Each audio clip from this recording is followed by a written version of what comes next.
forgive my dog, the man accused of the very tragic and brutal November 2022 killings of 4 University of Idaho students, Kaylee Gonsalves, Madison Mogan, Xana Kernodle, and Ethan Chapin, has reportedly agreed to accept a plea deal.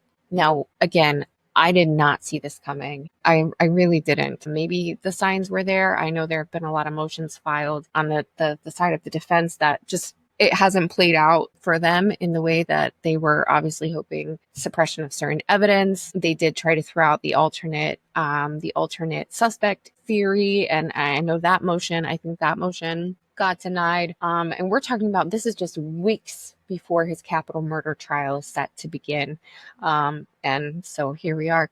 Kohberger will now plead guilty to all 4 counts of first-degree murder and 1 count of burglary. So all of this is in exchange to avoid the death penalty, and he will receive 4 consecutive life sentences without the possibility of parole, and I think like an additional 10 years for that burglary charge. And as prosecutors stated, this really kind of does aim to prevent,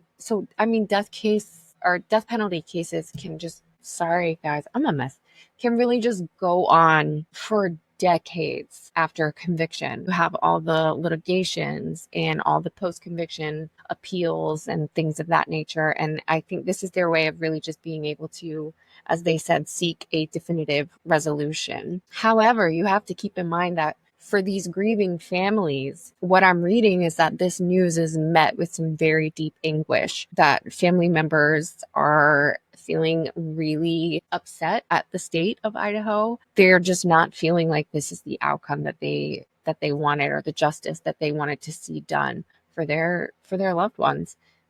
And I totally get that. I think that they also thought that this was very unexpected.